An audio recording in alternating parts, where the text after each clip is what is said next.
Cinemoddities, late night movies with Rob and Zack. This is a podcast about cinematic oddities where we discuss any media that is too bizarre, abnormal, or off-kilter for contemporary audiences. Occasionally, these projects gel. Most times they crash hard into the realm of obscurity. Join us as we delve into the cult classic swamp. I'm Zack. And I'm Rob. And this week on Cinemoddities, I have to let everybody know that if any Terrys try to hijack this podcast, we're going to have to fireboard those mother jammers. But hopefully, we go undisturbed and we can discuss in our 7th episode of the 4th month of sketch comedy, Key and Peele. So, I think this is one that, everybody is aware of. I know we'll have to talk about context, but I think it's, kind of in the same vein as, at least as we started our discussion on Chappelle's show. It doesn't need too much introduction.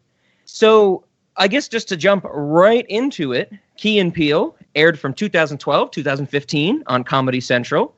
And I remember when this came out, I was in my undergrad, I was working at a deli at a grocery store across the street, and for some reason at this grocery store, at least in the deli where I worked, Key and Peele was a phenomenon. And that's really how I found out about it, because everybody there was like constantly repeating or quoting lines from the show, and I eventually just started to watch it because they were like, oh, it's Keegan-Michael Key and Jordan Peele. And I was like, oh, the people from Mad TV. I remember them.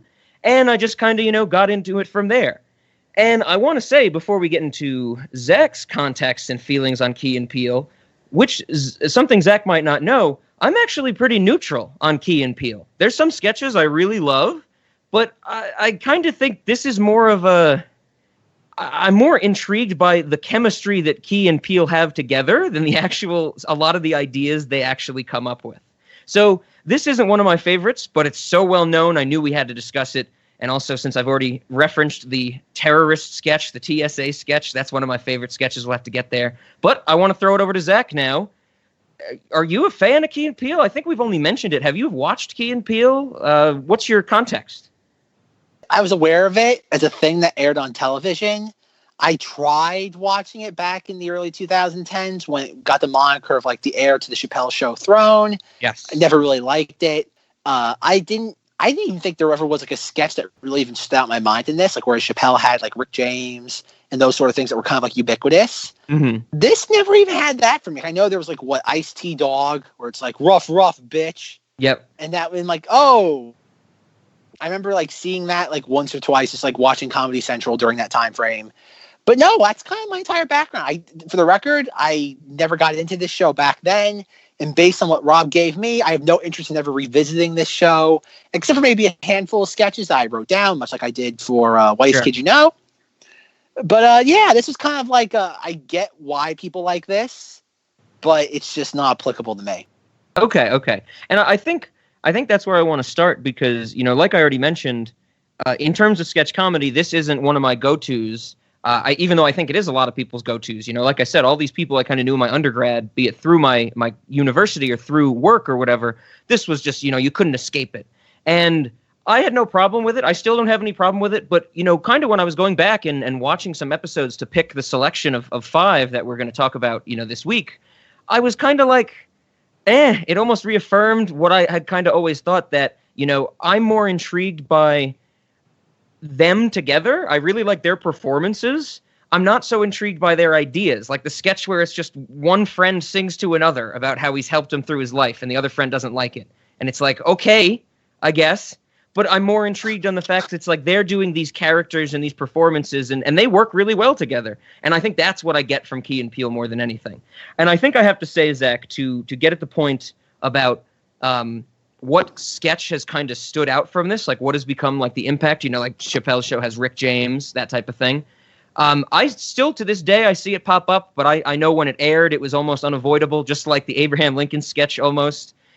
It was the East-West College Bowl sketch from season 2, episode 2, where they all have the crazy names like the Glestaha Dunkershire, the Jinklage Morgoon. Yes, this was insane how many people I heard talking about this when this aired back in 2012. So I still see it. Like I said, I still see it today, and people I know still reference it. So I think that's the one that has the most staying power. But overall, I think that this show kind of captured a lot of people for the same reason I like it, because of that chemistry that Key and Peele had. They were on Mad TV together. Then they got their own show, and I think people just loved being part of their conversation, and that kind of made them think what they were seeing was funny. Does that make any sense? It does, but I don't think the people who watch Comedy Central, well, that's the weird thing. Again, Comedy Central has kind of gone from a place where people go to laugh to now being a social platform. Okay. Because I know, like, this is just recently in the news. And by the time you're hearing this, like a month from now, like there was like some comedian that had made some joke about, oh God, who's the rapper who died? Exatencion. Did I say his name? Nipsey Hussle? You talking about Nipsey Hussle? I have no idea if that's even a thing. All right. People, if you're listening in the audience, there was some rapper who like died and like he had like $50,000 in cash. I don't know. Maybe we can start the clip here and save the trouble. Is anyone still mourning XXX Tentacion?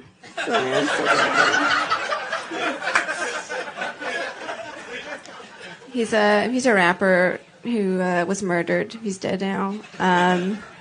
He was shot. He was on his way to buy a car with $50,000 in cash, and somebody shot him and took the money, which is very tragic. But I think also it would be a very good Venmo commercial.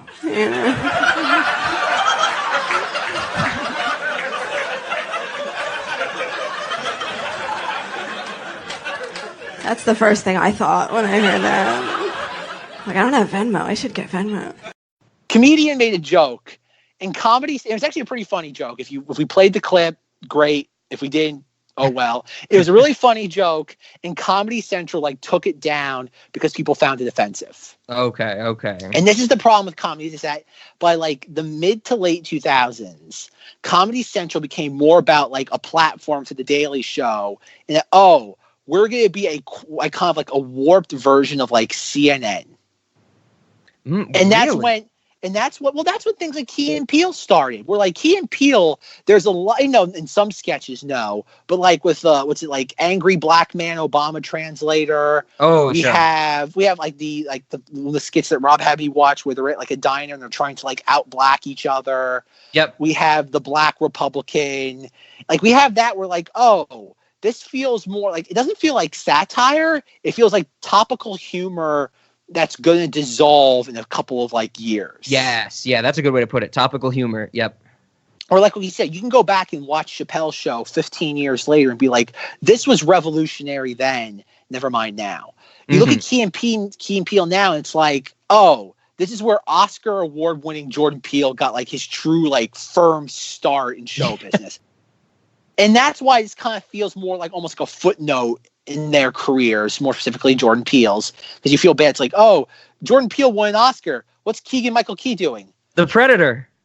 Well, yes, but even prior to that, he's doing like reverse like mortgage commercials. Oh, that's right. It's like, oh God, like he must feel bad when he wakes up in the morning. And no, like that's what I mean though. Like that's where like Comedy Central stopped being funny. And then like when like what's his name? Jon Stewart disappears and you get like Trevor Noah, and not to get too far into this, but it's like, oh, then it just becomes solely a platform for socio-political ideas. Okay. Like, because that's all Comedy Central is now. South Park is solely socio-political commentary. You have like Jim Jeffries show, like like Republicans are stupid, which is like half of the programming, and that's what. And the other half of it is like Futurama reruns. Oh, of course. And that's what I mean, though. Like, and that's where like Comedy Central was in a transition period where it stopped being about comedy and it became more about just like how much real world commentary we can make. And that's where some of the key, like Rob already stated, the terrorist TSA sketch on the plane, that was absolutely just like, I don't think I found that funny. It's more in the same category as Wonder Show's in, where it's just like, it's more inexplicable. Yes. Oh, absolutely. Yeah. It's just like between like just how they're like performing the dialogue, just how they're dressed, how their hair's made up, the wardrobe.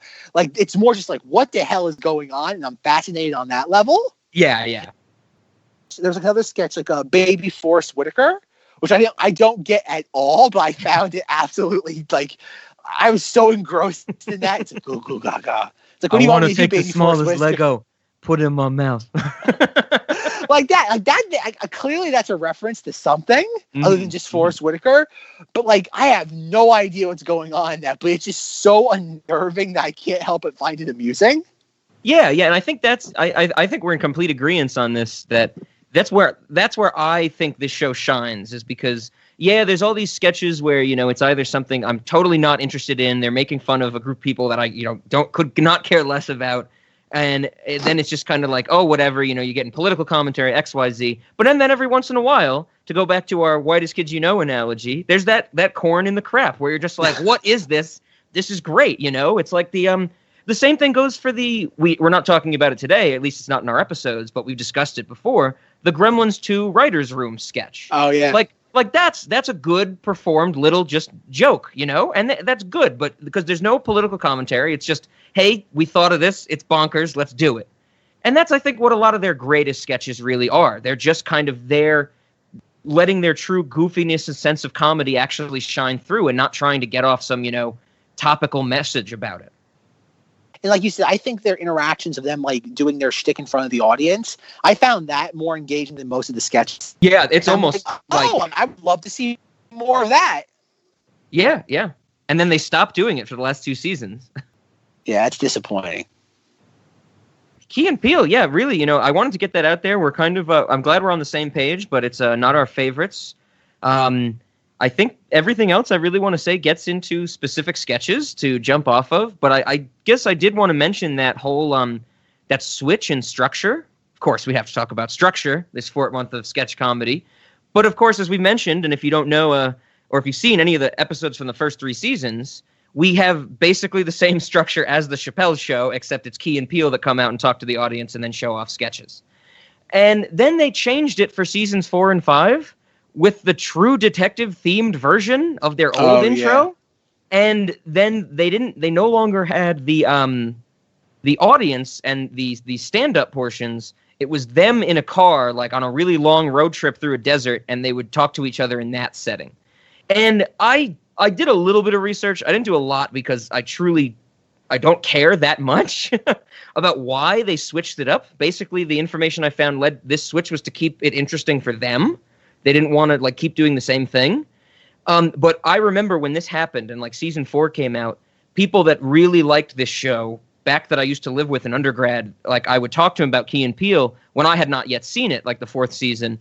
And they explained it to me, this whole the changes that they made. And they were like, I hate it now.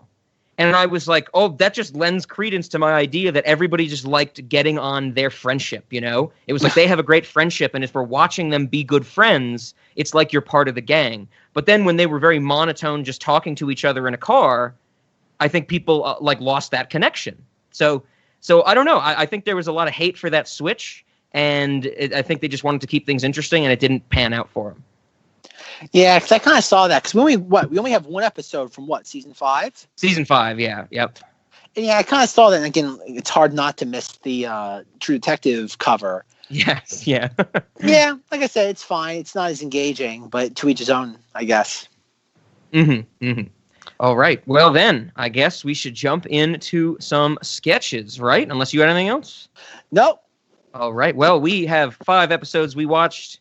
Season 1, episode 7 is the first one. I picked this for a very specific sketch because when I was thinking about what episodes to choose and I was kind of rolling through episodes and going, there's nothing really worthwhile in that one, I remembered a specific sketch that I thought, hey, if anything, it'll give us some good ideas for the restaurant. And yes, season 1, episode 7 includes, as Zack already mentioned, the soul food restaurant sketch where they are trying to out-black each other.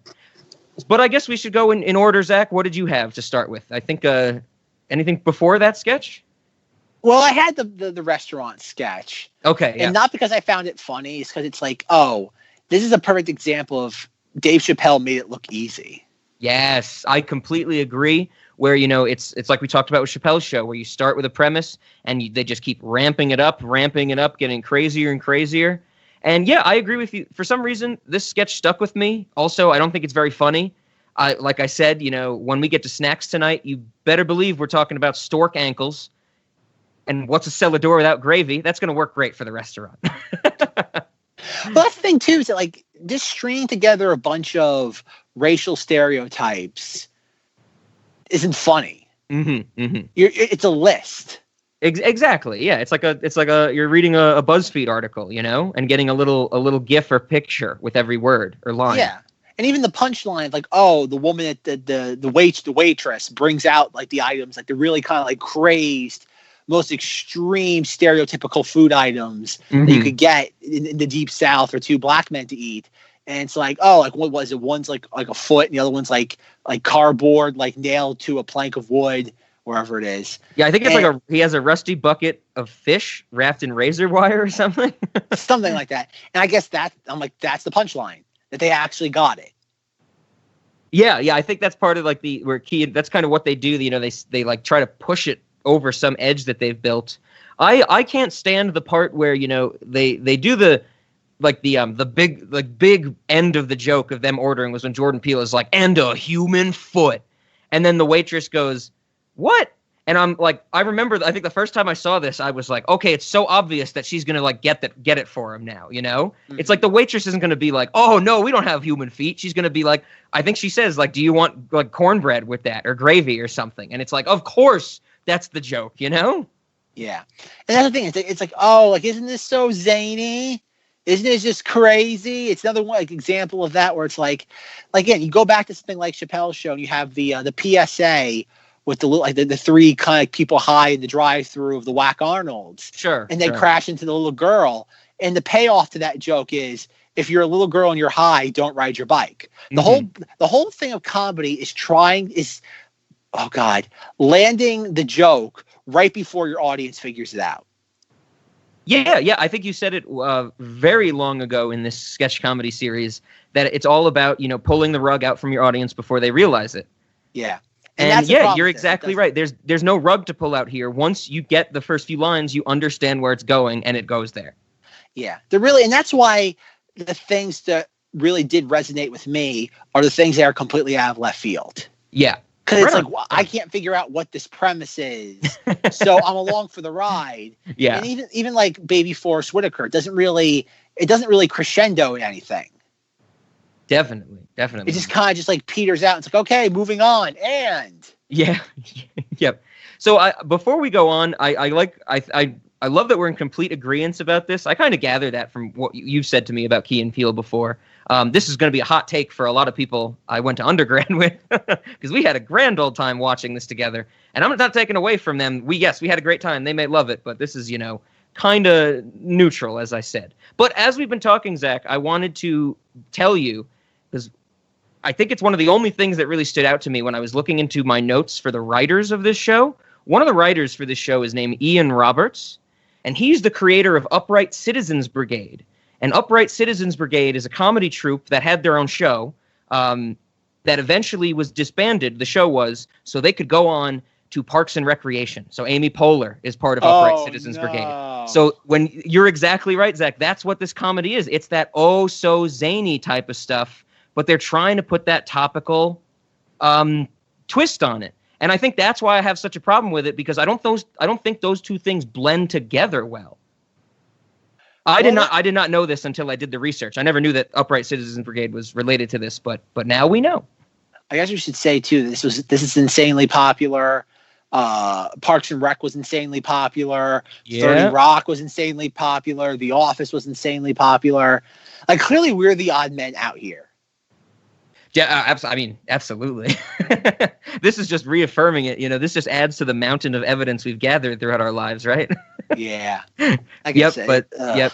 And I think when I did my research, I found that, and then I watched the episodes, and it made me think about it in that light, and I was like, I totally see it. Like, I 100% see it. I guess my question is to you is, like, which is worse? Something like this where it's just so cookie cutter, and you can see where it's going from a mile away, or you get something like The Whitest Kid You Know, where it's like, oh, it's a stinker all the way through, but at least they were attempting to do something they found funny just themselves. I would have to say this is worse. I definitely prefer Whitest Kids You Know for that, you know, almost I don't think I said it this way in the episode, but it's like an anthropological curiosity. It's like I'm dusting off bones of their old ideas and trying to understand what they were doing in Whitest Kids You Know. Where, like you said here, there is no way to understand like 90% of these sketches. There's nothing you need to do to understand them. They're just there. Yeah. So yeah, I would say this is worse. Yeah, because it's so just surface level. There's no layers to it. Exactly. Or at least there's no layers in what we watched for this recording. Sure, and I would say it extends to a lot of the show. Yeah. Because that's what like I mentioned already, that's what I found. I was watching episodes and I was like, oh, no, not that one. Watch another one. Oh, no, not that one. Then I watch an episode be like, okay, there's one sketch in here I like, so maybe this one? Yeah. Because even like going to like another part of that season 1, episode 7 is like what the Black Republican, where it's like this one guy makes a comment about something that's just slightly right-leaning. And it's like, oh man, he's a senator. All right, he's already our presidential candidate.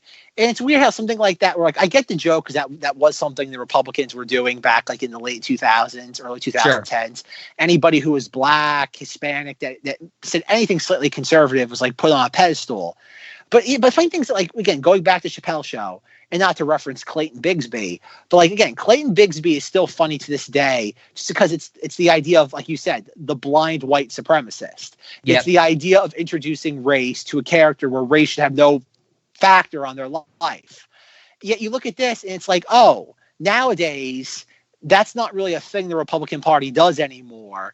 And 2, where we are now in the culture for someone like Key and Peele is that I would imagine if they made this exact sketch today, the Black person would be like, nah, man, I'm not going to be a racist like one of them cracker voting racist people. And it's like, oh, that's the problem with topical humor.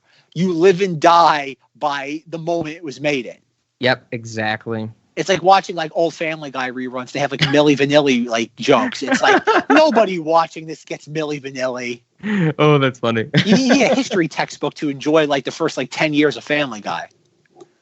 And that's what I think is kind of like with this. It's like, that's what I kind of feel like this is. It's like, oh, some of this is topical in the moment. Like even getting to the, I didn't even write it down because I wanted to pull my hair out though. But like the announcing all different football players with like silly names. Mm-hmm. Mm-hmm. It's like, oh, like 10, 15 years from now, will that be funny? Or will that be the norm?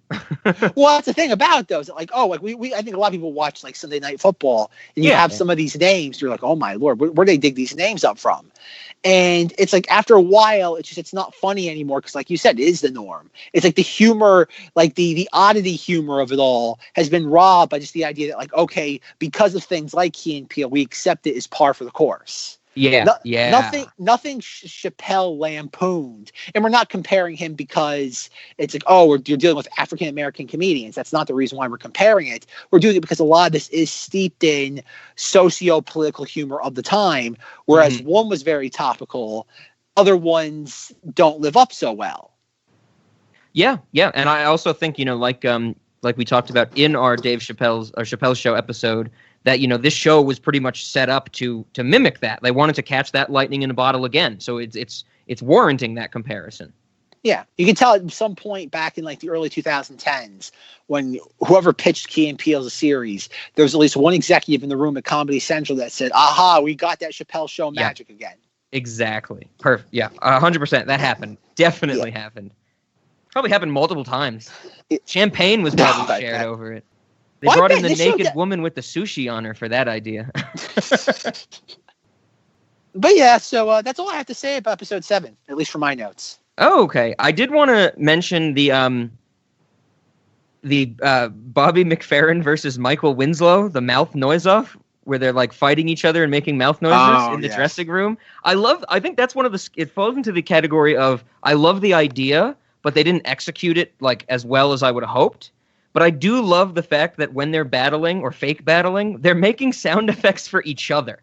Like they're doing their own sound effects and each other's. So I can only imagine that this is like a nightly event. Because at the beginning of the sketch, the agent is like another sold out night for the Kings of Mouth Noise. So I'm imagining they're doing something like this in their shared dressing room every night. Yeah, like you said, I think that's the perfect way to put it. Is that execution?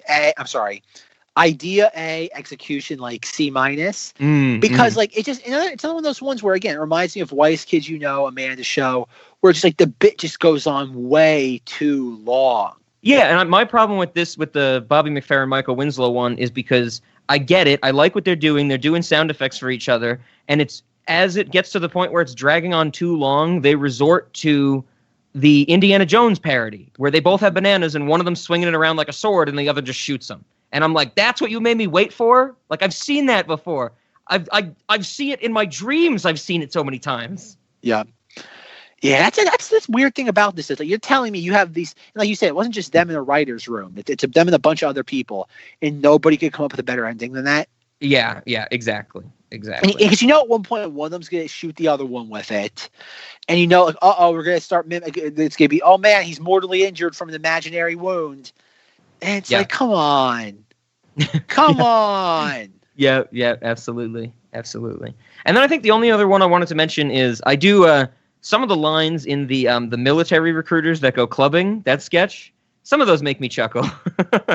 Yeah, that sketch didn't do anything for me. I think that's one of the ones that's just short enough to be like, okay, I get it. That's another interesting or intriguing concept. But then the other stuff in here, like the Tea Party one we mentioned already, the what is it? The guy takes the picture of his wife in the morning, and she like holds the gun to his head, and I'm like, I get it. Yeah. All right. So okay, well, keeping just consecutive order, after season 1, episode 7, we watched season 1, episode 8, which is also the season finale of season 1. And I know Zach wants to talk about the Baby Forrest Whitaker sketch, but that's the last one we get. The first sketch we get is when Obama is trying to teach Malia how to drive. And I did not think this sketch was particularly funny. I have nothing to say about it other than the fact that when I started watching this episode, I saw that people were driving, that a teenage girl was driving, and I immediately said out loud to myself, brakes. So that's my note for that one. That's your note, just brakes? Yes. Brakes.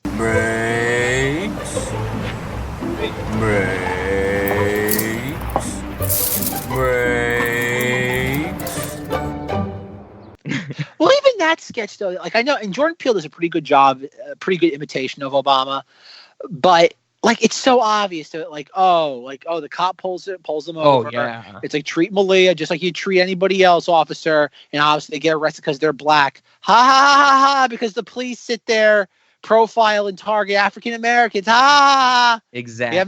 We haven't seen that 100 times before. And then, like, the only thing I gotta say is they kind of rebound a little bit from that, where they're at the ATM. He's trying to teach Malia how to use the ATM, and it's like, and everyone's like, "Oh man, it's President Obama!" It's like, "Oh, this is so cool!" And it's like it's taking forever. And he's like, "Okay, guys, don't get too excited. Treat us like you would anybody else." And I was expecting something like, "Oh, they did start handing him money," and then when they start yelling at him, I'm like, "Oh wow, okay, that's that's subversion right there." Because I expected just like the glowing, "Oh, you're just so great, Obama," and I'm like, "No, like, oh, they're gonna actually like chastise them if they would anything else." And I'm like, okay, like that's at least, I don't think it's particularly funny, but at least it wasn't just like, oh, I can see it coming from a mile away. It's like, okay, 100 meters, 75, 50, 25. I do think that the very, like, the last note of that sketch is great, because it's when like everybody's yelling at Obama and Malia, and the Secret Service comes up and they take Obama away, but they leave Malia behind. And she's like banging on the car window as it's driving away, and you hear like, "Dad!" But so like, I do like that they leave Malia behind. So that's it. But my question though is that like that's not funny because it plays into the sketch. It's funny because it's irreverent. Sure. That would be funny in any other circumstance. You take any other thing where a parent is like hastily like put into a car to drive away and they forget their child. That's funny in and of itself. It does not tie into the sketch at all. No, definitely not. And I think that's why I enjoy it, because it's the one thing I didn't see coming. Like you said, we see the whole thing, but then it's like when she gets left behind, that's the one thing I didn't expect. So it's almost, you're right, it is irreverent. I'm not denying that, but it's almost the I tricked myself into thinking where this sketch was going to go too hard, Yeah. And really sad is like some of these things are so cookie cutter that when it just slightly veers off the track, you're like, oh, like it's like a breath of fresh air. It's like, it's nothing to celebrate though, but just relatively speaking, you can't help but give it some level of acclaim. Yep. All right. What did you have next from season 1, episode 8? After Obama. The renting the house. Aha. Okay, good. I'm glad you bring this up. Renting the house sketch.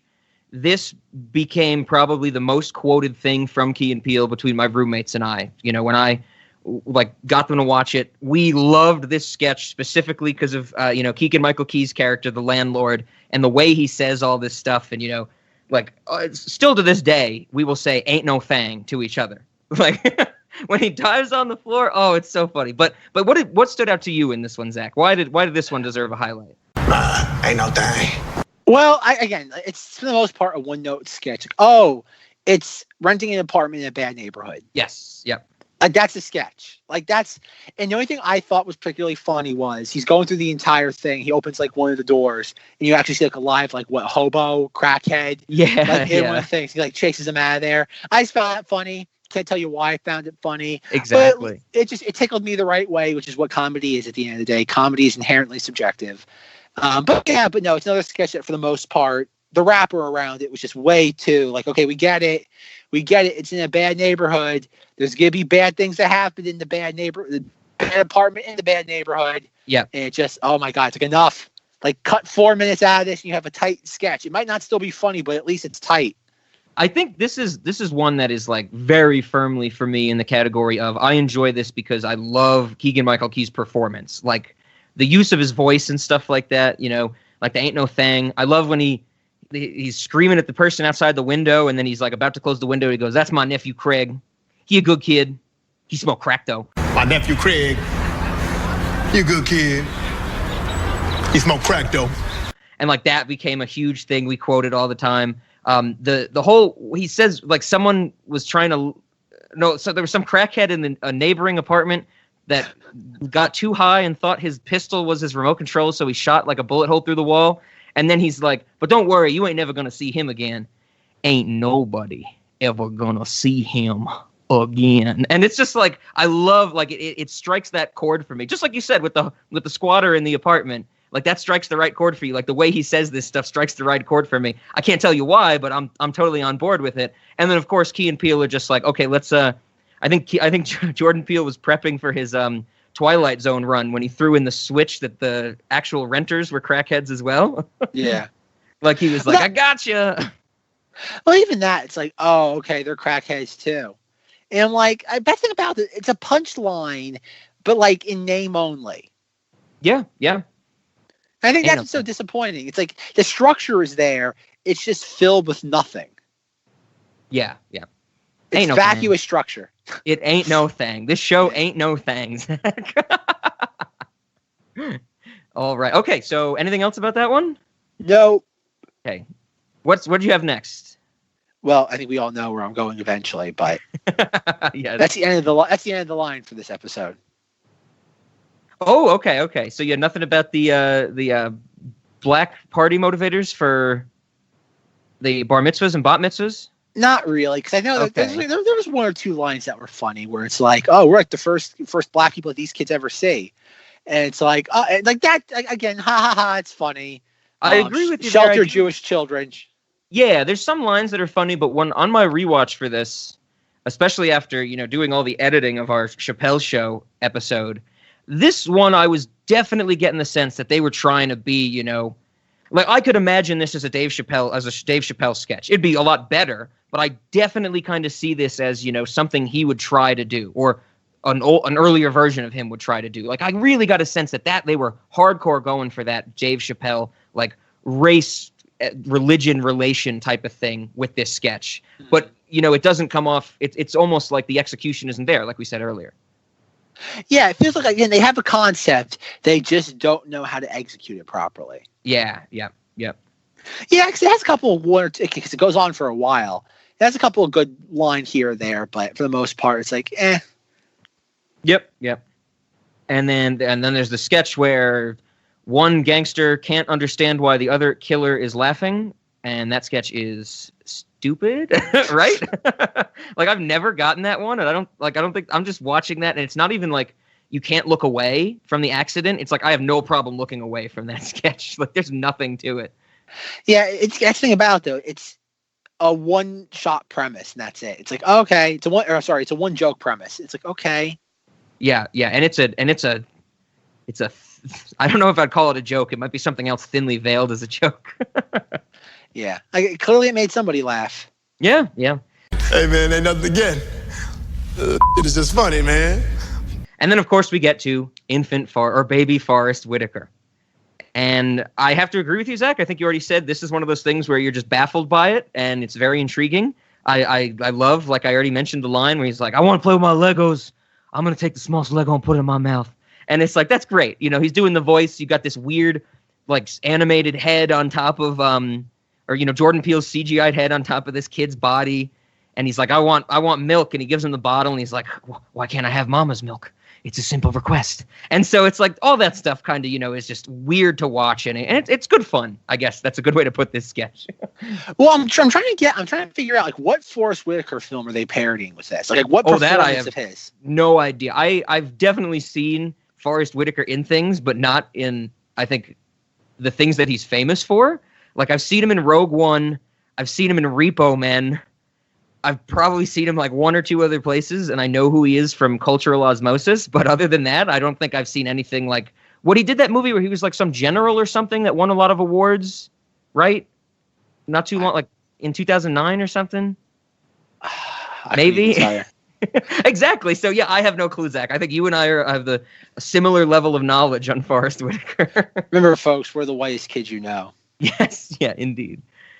So yeah, I'm not sure. Yeah. I think they're definitely parodying something, but no idea what it could be.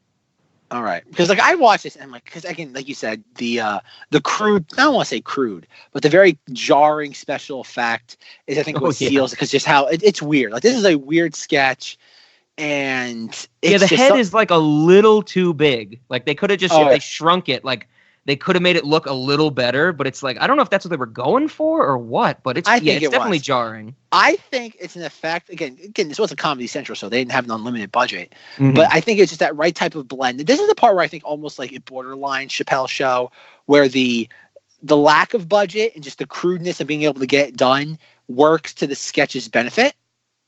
Okay, sure. Because It kind of reminds me of like season 1 Chappelle, where like you have like Blackzilla, where like none of this looks convincing, but that works. Like having a Godzilla costume that's ill-fitting works. Yeah. So when Dave Chappelle punches it, it like flips backwards, like in an awkward, like exaggerated manner. Definitely. And I think that's what works. If you're going to do zany, you have to commit to zany in every sense of the way. Or every sense of the word. And that's where a lot of this feels like, okay, we're going to do zany, but we're going to either tamper it down with like topical socio-political issues, or we're going to reel it in just so it's applicable to everybody. Yeah. Yep. Remember, folks, if you try to do something that appeals to everyone, it eventually appeals to no one. Yeah, absolutely. Just go in knowing that you're never going to be able to make anybody happy. Like, just deal with it. Yeah, that's kind of the best advice that somebody can ever tell you. Just realize you're never going to make everybody happy, so just do it anyway. Cinemoddities life lessons. Oh yeah, and that reflects the downloads too.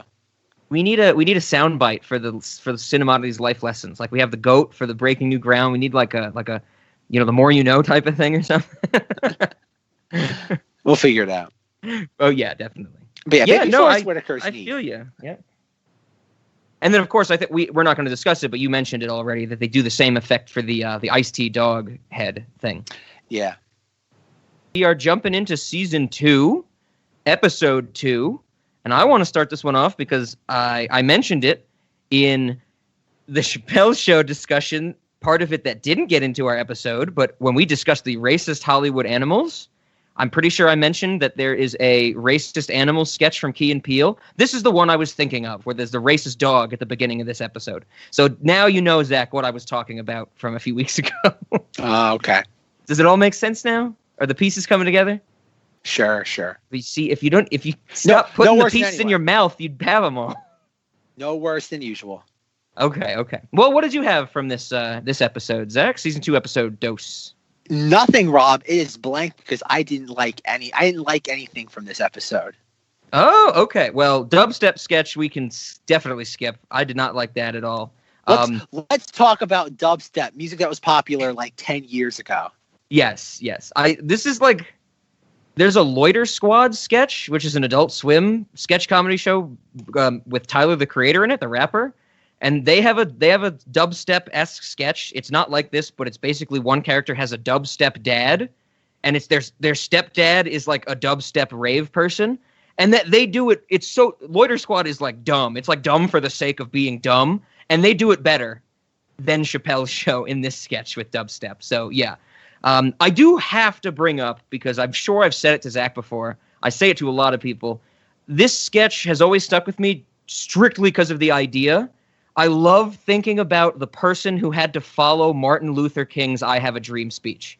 Not just because of the actual event, but just as like a life lesson. Like, you don't want to follow the person who's the best at something, right? Yeah, that's cute. Yeah, it's a clever premise, and it doesn't wear out its welcome. It's punctuated throughout the episode in a couple places. Yeah, it's solid. Didn't do anything for me personally though, but it's a solid premise, and it's executed pretty well for the most part. Yeah, I definitely, that one always sticks with me. That, like, I learned something from Key and Peele. So thank you, Key and Peele. Of course, this is our episode with the East-West Collegiate Bowl. As I said to Zack, this was one I could not escape when it came out back in October. So this actually came out during a Monstober, Zack, of 2012. Everyone was talking about this. Oh, my God. People were repeating these names over and over. And I have to say that that's the only reason I am intrigued by this. I'm not even intrigued by this sketch. I'm just intrigued by some of the names. Because as we've talked about many a time, I love to repeat words and just hear sounds over and over and over. And just, you get things like Xmas, Jexen, Flaxen, Waxen. And it's like, that's great. That could be like a meditation chant, Like, you're just sitting there and you're like, Xmas, Jexen, Flaxen, Waxen. And it's just, the Glester Hardunkachud rolls off the tongue. And so I get the setup. I get what they're going for, like we discussed already. But, it's just that, once again, that palilalia and echolalia, which I don't think we talked about since the Steve Odekirk series. But yeah, Scoice Velociraptor Maloish, Zack. The Carpatron Duke Marriott. Someone finds it funny. I could not get away. That another reason this might have been like saturation in a good way, because it definitely wasn't pushed like the Abe Lincoln sketch from Whitest Kids You Know. But I had tons of people saying these names at me over and over. And so I did want to ask you, Zack, I know we're going to get it later, but if you didn't pick it up or mention it in this episode, I can't imagine you're going to mention it later on, but the Obama anger translator. So this also got very popular. I remember when this became like, a recurring sketch on Key and Peele. I never cared for it because, as I know Zack knows me, I'm never really cared for politics. But I think this was another one of those of like, cultural phenomenon type of things where people were latching onto it and they were waiting for the next versions. And then, in later seasons, they start doing Hillary has her own anger translator. Oh, Michelle Obama has her own anger translator. And people seem to really love that idea and that sketch. But I never got it. I'm sure this was something you remember when it was going on, when, Obama was still, a major political figure than he is now. But did you see that kind of same thing, that people were sharing this immensely? No, because like I've said numerous times in this podcast, I don't have any friends. But no, this wasn't like a Twitter wildfire or something? No, well, I don't remember if it was. Okay. Back then, Twitter wasn't as highly partisan as it is now. No, I remember seeing this. Like it was inescapable if you ever went on Comedy Central or the channel anytime at all. Yes. But no, like I said, it's an interesting. It's interesting the idea, like, it's because Obama is such a reserved, neutral, political person, and it's like, well, I never viewed him that way. Like, again, I guess if you are a rather, a political novice, you think that's how Obama communicated his thing. I never saw it that way. Obama, I always thought, was rather articulate in his disdain for people that he disagreed with. Mm-hmm. So I never found this applicable, especially also, I think in a later episode, we have the Hillary Clinton one. Yep. That sketch is worth bringing up. We'll cross that bridge when we get there. Okay. That's worth discussing for a different reason. But no, the idea of like everybody thought was groundbreaking, that again, like Obama having like a quasi version of like a hype man, that helped. That was like the angry persona below. I'm sorry, the cool person. Oh God, gotta get this right. The angry, I guess, the inner headspace of the cool persona. Yeah. I never saw it that way. I just never did. Okay. I am a very political person. I know how to read very subtle cues when they come from politicians, especially Obama Rama. So Obama Rama, Obama harder. Oh yeah, that's a sequel. No, it's like I noticed why it caught on, and to people who never follow politics, I can imagine being like, yeah, like you said. It's a weird form of piggybacking off somebody else. It's just, again, it's like being in the club in a weird way.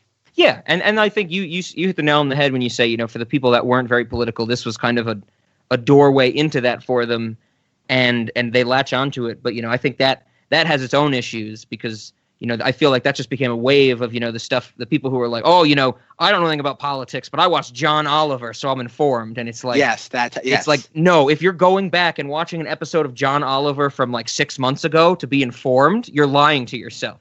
It's just a comedy show for you at that point. Well, I tell that to the producers of John Oliver and The Daily Show and the 800 shows on Comedy Central that have tried to do this shtick now. Yeah, I know that. That's what I'm saying. That's the problem. That's people are. They don't think that way, and they think it is the same thing as true informational sources. Well, and so, they're all jumping on it, this kind of weird blend, and they think that it's meaningful when they're not. They shouldn't give that much credibility to it. You can't blame people when it's sold to them that way. If I definitely not. No, I mean, yes, we could talk. I'm sure Zach and I could have a lengthy conversation about the issues of not the advertisement, but just the composition of like something like the Last Week Tonight with John Oliver. It's like brainwashing. It's sold to you to tell you that you're learning something when you're absolutely not. Yeah. And that's what I was saying when we first got into this discussion, where it's like, that's what's happened to comedy. I think Rob and I have had a couple of discussions. I don't know if it's been on here, if it's been on Nights of Vader, but it's the idea that, I think you can go back to every decade since like the 50s or even 40s if you wanted to, and pick out like 2 or 3 comedians who were the comedians of that particular decade. Once you hit like 2007 or 8 and all the way to now, you can't do that. There's no comedians anymore. Who you have is highly partisan comedians in name only spewing just socio-political talking points. Yep. And that's what it is. Like, right between, and it trades off. You get an actual piece of information, biased or not, doesn't matter. You get an actual piece of information, and then it's punctuated with a joke. And you think, I laughed, like it means something, like it sticks with me. I'm going to remember that opinion. And it's like, no, you're not thinking about this. Well, again, this is getting way off topic from Key and Peele, but it's this thing that you have this thing like it's the Jon Stewart effect, where Jon Stewart goes out there, lectures. Oh God, more than just the audience. He lectures the culture at large about you're doing this wrong and you're destroying blank because of your actions or inaction. And then when you criticize his grandstanding, he puts his rubber nose back on and says, hey buddy, I'm just a comedian. Yeah, exactly. And it's like, no, you do not get to have both ways. You don't get to lecture people because of the platform that you're on. And then when people take you seriously and counteract your points, or I guess argue with you, then put your rubber nose back on and say, sorry, buddy, I'm just a jokester. Yeah. And you can't swap your hats, definitely. Yeah. And that's what I feel this was kind of, it's maybe not directly responsible for that sort of thing. Clearly, Jon Stewart is he reaped what he sowed, not even him. His industry reaped what it sowed. But this definitely fed into that because this was going on during that same time period. Yeah. Yep. That's that's the sense I've gotten from it. Kind of, I think when I first watched it, I never really cared for these sketches because of the political aspect. But watching more and more of them and rewatching them throughout the years, it's just kind of like, this isn't what we need. We don't need opinions and bias being, dressed up as comedy because people think that it's something more than comedy, and it's just not. It's just comedy. Yeah. I think there's a lot of reasons why this was going on too. A lot of it too, also, you could even argue is borderline propaganda. because Sure. it's always pointed in one particular direction, never the other. Yep. There's an argument to be made there, but that's neither the time nor the place for this. But yeah, even like going back to like that one particular sketch where it's like, I guess it was going on during the 2012 election, and you have the whole thing where like, I believe Governor with Mitt Romney. Yeah, right? It's like yes, you have Jordan Peele, Barack Obama go. I believe Governor Romney is a good and honest, a trustworthy and honest person. And you have Keegan Michael Key being like, then why he put his dog on the roof? Then he killed his dog. It's like, again, that's for the people who find that funny. Have no context of where that even came from, that story, because that was proven to be false. Okay. And then two, it's something that people who do have the basis for why that joke is funny only learned it from watching Jon Stewart or or Colbert. Colbert, weirdly as it is, Colbert's probably maybe more to blame for all this than anybody else is. Oh yeah, with the satire of that show. Absolutely. Yes, where people genuinely can't. And it's weird. Like I remember when he got chosen to do CBS late night, everyone's like, "Oh, what's going to happen to the persona?" And little did we know, they just blended the personas.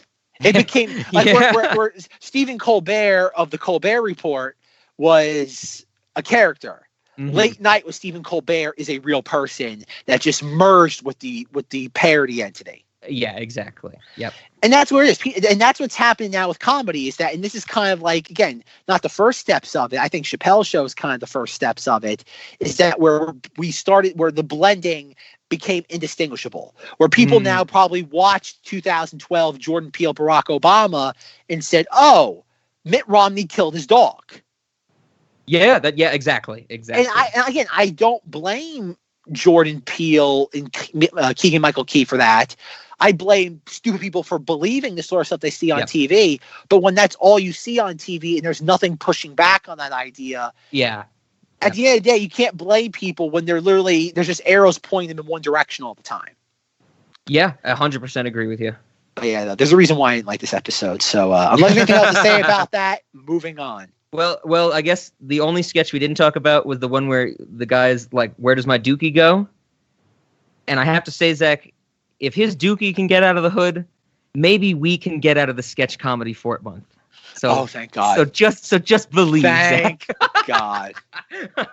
No, yes, okay. We can go on to season 3, episode 8. What did you have from this one? Okay, I like the Two Pumps football sketch. Oh, okay, sure. And I have written down with no context the word speech. I don't know why, but I have it written down, so maybe you can refresh my memory on that. Okay, I got you. I think I got you. But yeah, So I did want to bring up prior to those two. I'm glad the excessive celebration sketch is a good one. I wanted to mention that, but I wanted to tell Zach, if he was not aware, that in this episode we get the sketch where there's like the two people attending Othello, and it's like we get to see them during the intermissions, and they're doing like the whole like, "Oh, Othello is my man," and that type of thing. So that's actually a recurring sketch on this show.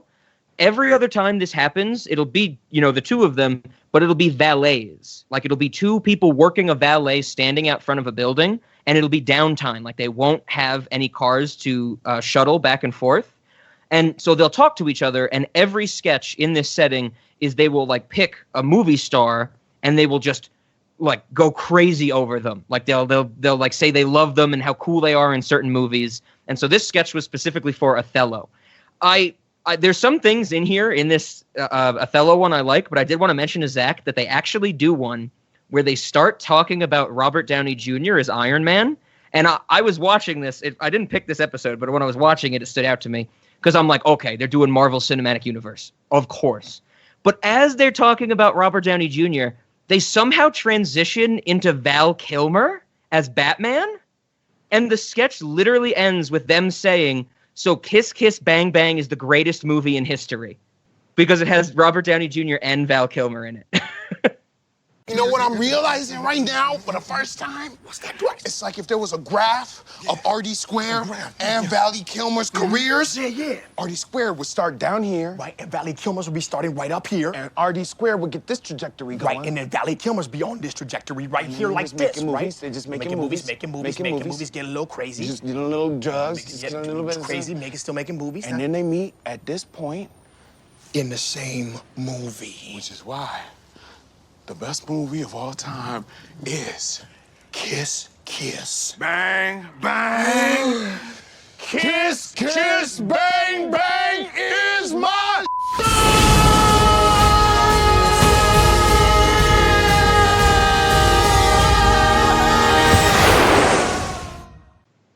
All right.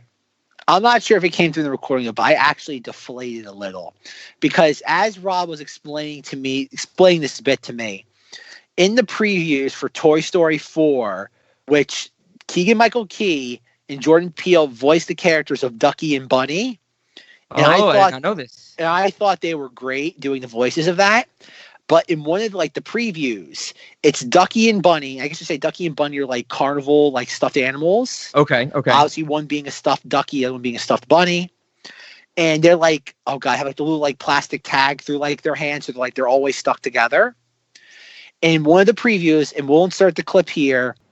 You're kidding me. He said that to your face? To my face. And then what happened? So I get real close, right? Mm-hmm. I'm like, I don't care which Cabbage Patch you're from, kid. Give me back my Viewmaster before I knock the dimples off your face. Oh!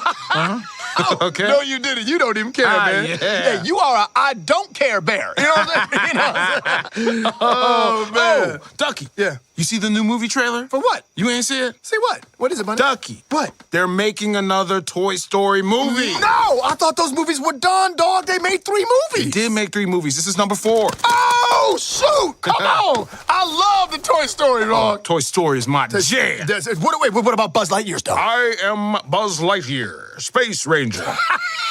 And then when he's like, you are a toy! Oh, yeah, that's pretty good. What do Do the flying thing he does. Do it. Do it. To infinity and your mom. Wait, what? Yeah.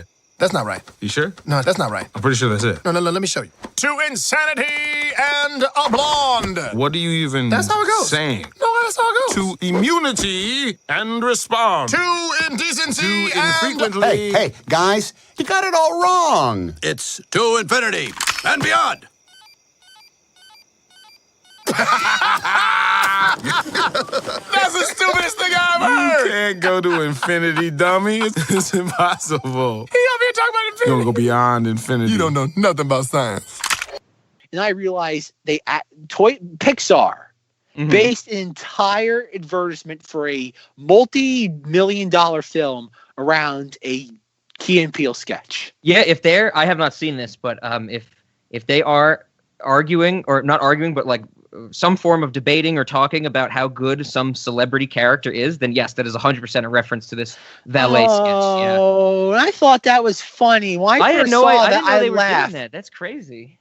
They It were makes also in sense, the but- they were also in the movie Storks together, doing the same shtick. Oh, wow. Okay. It's not exclusive. Them being hired for an animated project and Sure. them having 2 characters interact and do the same thing. Yeah. Oh, I like that bit. That bit was funny.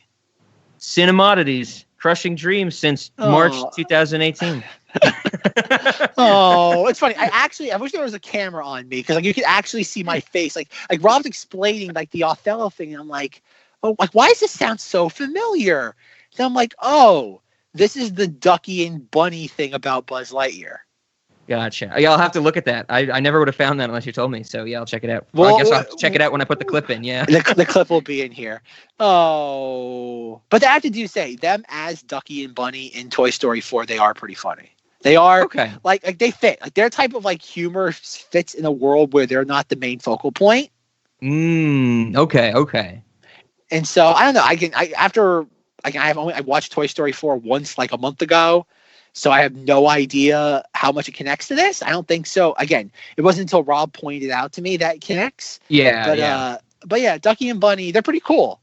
Okay, right on. I hope we see more of Ducky and Bunny in Toy Stories 5 through infinity and beyond. That's a good saying that. That's a good point. Are they just gonna call it, eventually? Because there's a Futurama joke where there's Leela's playing baseball or something, or whatever it's called, flarkball or whatever in Futurama, and her number is 12.5, and they're why do you have a decimal? And she says that all the whole numbers were taken. So good infinity joke. You can't have all the whole numbers being taken. So are they gonna do something like that? Eventually it's just gonna reach Toy Story 20.62. After a while, no, what they'll do, go back to doing the subtitle thing. It'll be like Toy Story 4, like Toy Story 48, The Search for Buzz Again. The Search for Buzz Again. We go back to Pizza Planet. Oh, gosh. All right. Well, then I guess we can talk about the excessive celebration sketch. I'm glad you bring this one up, Zach. This one is, I've always loved the idea of, but this is, I think, just knowing me and my sense of humor. I love whenever there's that, messing with rules between the discrete and the continuous. It's like, okay, you only get 3 pumps, but it's like, what's a pump? What constitutes a pump? And this extends to, like, I think there's a Kids in a Hall sketch where, like, someone gets pulled over for speeding, but the cop is like, the angle between the floor and your wheel was 36.2 degrees and the legal limit is 36.4 degrees. And they mess with that notion of basically saying speeding is just your foot is a little too far down on the pedal than somebody else. So I love that type of humor. And I think this sketch does it perfectly for the most part until the very end when we get a stupid dick joke. Like, that's so dumb to me. I'm like, I get it. Like, we didn't need to do that. We don't need a dick joke. So what did this one stand out to you? I like the idea of it. Because it is. Because, again, I remember when I went to college with Dr. Cody, he was Mr. like football rules. I had to hear about, like, the players are only allowed like 2 tablespoons of peanut butter a week. If they have like anything more than that, they can be like ejected from a game. And you have like again, any sort of professional sport has so many inane rules that just there's no way of ever policing them. So why? And then, like, there's a line drawn, like you said, there's a line drawn in the sand. It's like, where is it drawn? It's at the end of the day, every line in the sand drawn, every rule for the most part is arbitrary. And I like the idea of, like, okay, 2 pumps, and like they're waiting for it. But after a while, it just, again, it's that Whitest Kids You Know or Amanda Show thing where it's like, we get it. Like, what would be really funny is, like, every single time, like, okay, the first like bit is he does like the 2 pumps. Okay, flag. Penalty, then like something else happens, something different. Not that like every single penalty is about the pump, because like it's like funny, like it's the second time, like, oh, is something different going to happen? No, it is. It's going to be the exact same thing again. Then the third time, subversion. Nope, same exact thing again. And it's like, come on. I agree with you on the third one. It is the same pump thing. I do have to say the second one is my favorite because of their interaction afterwards. Because it's like, Keegan does 2 pumps and then he like waits and does a 3rd pump, and the ref throws the flag, and you can like see them arguing on the field. Like, you can't hear what they're saying, but you see them arguing. And Keegan-Michael Key holds up like his right hand and puts 2 fingers up, and then he takes his left hand and puts 1. So it's indicating that he's like, no, I didn't do 3 pumps. I did 1 session of 2 pumps and then 1 session of 1 pump. And Jordan Peele is the ref, like, grabs Keegan-Michael Key's wrists and does the thing where he like bangs his hands together, and then he pops up with 3 fingers on 1. And I'm like, that's what I want more of. Give me that interaction. And I wanted more of that for the third one. But then the third one is just the same thing and then a dick joke. And it's like, great. I'm so glad I sat through that. Yeah. That's the problem. So you need more. Again, it's not a bad joke. It's okay. It's one joke. You can't trick your audience with the same thing twice. Exactly. You have to. The joke has to be constantly evolving and unfolding, so the audience is trying to keep up with it. Yeah. Mm-hmm. You can't just keep hitting them over the head with the same, okay, there we go. But so the last sketch in this episode is what I'm guessing your second note refers to. This is the sketch where some corporate person, CEO maybe, he has to give some speech at some shareholders meeting, and he's invited seemingly a gay man, a feminist woman, and a black person to listen to his speech to see if there's anything offensive in it. And the sketch is that they're all offended by things prior to him even starting his speech. Does that jog your memory enough? Oh, yeah. Okay. Oh, yeah. Okay, so what stood out to you about this one, other than the fact that the woman that they get is one of the people that was on Mad TV with them? I forget her name. I didn't look it up, but I think she was on Mad TV back when Key and Peele were on it, too. Well, wasn't even we haven't gotten to it yet, though, but the angry Hillary Clinton translator, isn't she somebody also from Mad TV? Yeah, she is, and so is Will Sasso, who appears in the pirate sketch in season 5. Yeah. But no, going back to the speech at the end, this one I didn't really find funny. I found it oddly prescient in the sense of like, this is what we're currently going through right now in American culture, where you're And also we should point out, too, just getting back to actors real quick, is that the guy who's like the company head, he was the fake like Sony PlayStation VP guy for like a bunch of commercials they did in the early 2010s. Yeah. I totally forgot about those, but you're absolutely right. Yeah, he's one of those people who's like, hey, I've seen him in every commercial at some point. He's a character actor. Yeah. But no, this is one of those things where it's like, oh, all these different special interest groups, you're not allowed, like they nitpick everything and they get offended by everything though. But as long as you're targeting anybody else but them and who they feel is on the safe list, go ahead by all means. So it's weird. This is less of I found this sketch like not funny at all, and found it is a weird sort of like crystal ball moment for American pop culture. Yeah, absolutely. That's exactly how I thought of it when I watched it again. Yeah, and that idea of like a weirdly like, oh God, holding up a mirror to American pop culture, not even again the pop culture, just American culture, is something that will play in with the angry like Hillary Clinton translator sketch too. Sure. Okay. But no, that last sketch I didn't find funny at all. I found it oddly, like, that was the weird thing about some of these sketches from seasons 4 and 5. I'm sorry, season 3 in this case, and then later season 5, is that they started to almost like peer through the fog of what like the first few seasons of this were, with a lot of this like, oh, like a cop would arrest President Obama if he wasn't president. Ha ha ha ha ha. This was like, oh, like we're actually like drawing attention to something that happens, even if it's not funny. Sure. I can see what you're saying. Yeah. So. Yeah, more noteworthy on a cultural level than a comedic one. Definitely, yeah, absolutely. Well, I guess then the last thing to do before we move on to our last episode is Zach and I. We are just gonna high five and say drugs. You ready, Zach? that was funny too as a concept until they ran the premise into the ground. Exactly, I completely agree. Yep, I completely agree. All right, just high five and say drugs. Drugs! Drugs. Now just high five and say drugs. That's all there is to it. All right, season 5, episode 1.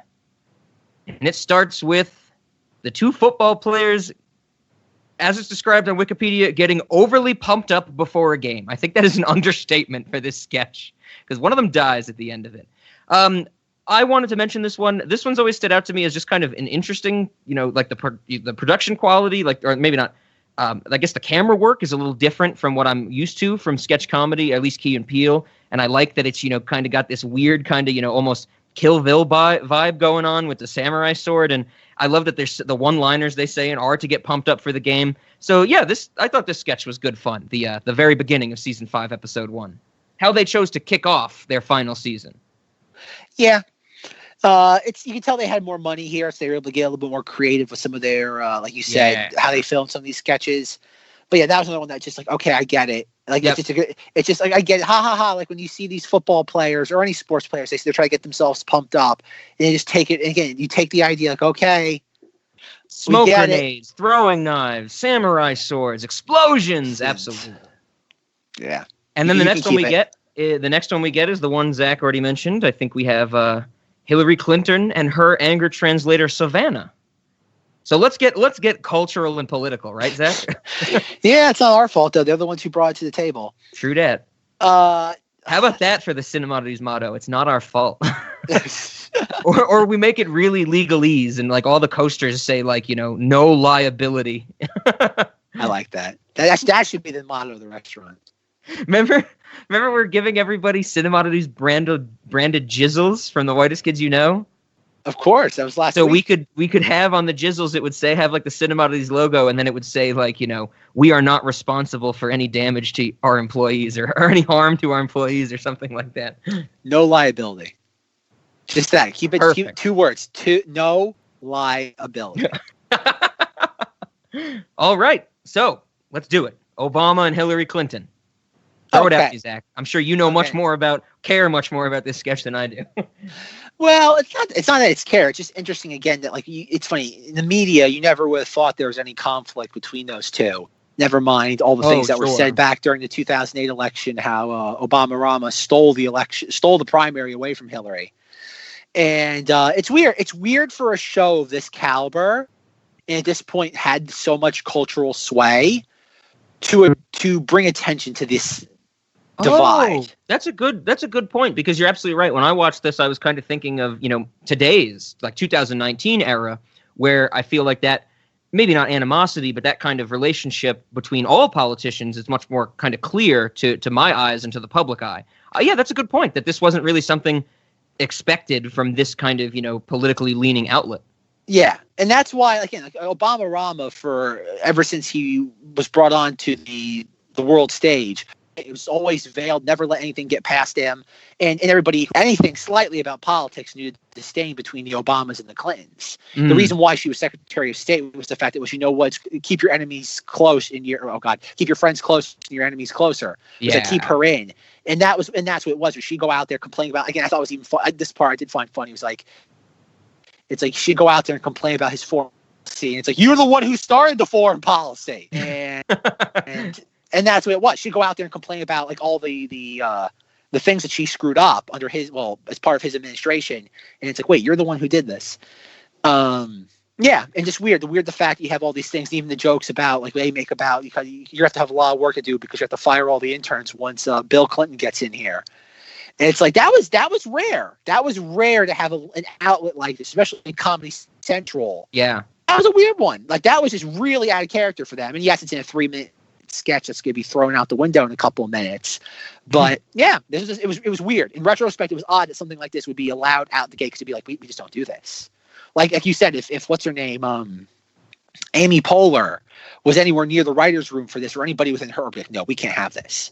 Our goal is we cannot paint Hillary Clinton any light less than 100% glowing. It's like, no, we can't have this. And that's why it was rare to have anything like this. And do you know when that episode aired?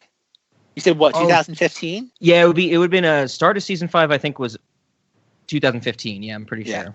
So okay. But it was still one of those ideas of, interesting. Yeah, I didn't think about it that way. But yeah, you're absolutely right. It's almost unprecedented at that time.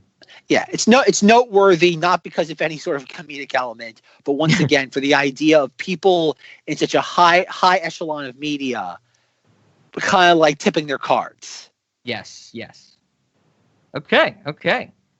Well, if there's nothing else about the politics, we can get into the greatest sketch of Key and Peele, the TSA terrorism sketch. I love this sketch so damn much.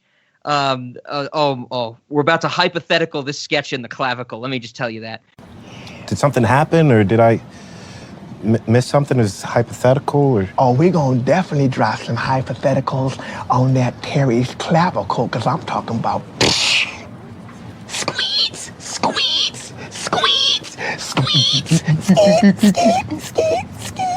So the first thing I did want to mention is this sketch has basically 3 performers in it. There's Key and Peele, and then there is the other passenger, the passenger just on this airline who's just a regular old Joe. I didn't look up his name, unfortunately, but the other passenger, he's Lem, the scientist from Better Off Ted. Did you ever see that show, Zach? Better Off Ted? It was like one of the last shows Portia de Rossi was in before she went like full-time lesbian or whatever she does now. So, okay. I stood out from there. He's great in that show, Better Off Ted. But there's something about this sketch. I think it's the performances of Key and Peele, but also the insane amount of references that they put into the dialogue. That has always stood out to me. Like, probably the funniest line to come out of Key and Peele is when they say to him, he's like, can we switch seats? Why? Because that's the combat seat, Jonathan Livingston Seagull. You who? I got an idea. Feel free to say no. But can we switch seats? I will not take no for an answer. Why? That's the combat seat, Jonathan Livingston Seagull. Like, to put the word combat seat in a sentence with Jonathan Livingston Seagull it's crazy. There's a reference to Harrison Bergeron, the Kurt Vonnegut story. I think what my partner's trying to say is if any Terrys come up in here, we gonna get our Bergeron. Oh, it's so many layers, Zach. But why did it stand out to you? I know we mentioned it a little earlier, but was it truly just that sheer insanity from left field?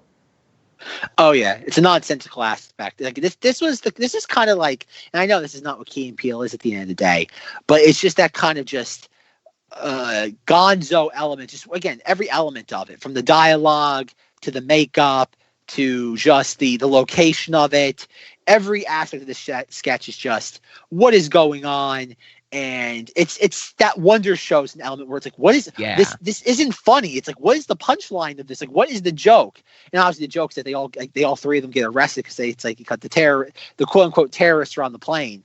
But no, it does have some moments like the whole idea like box cutter, 2.7 inches, perfectly legal. Then you have Keegan-Michael Key with the 3D printed gun. It's like pile of urethane gun.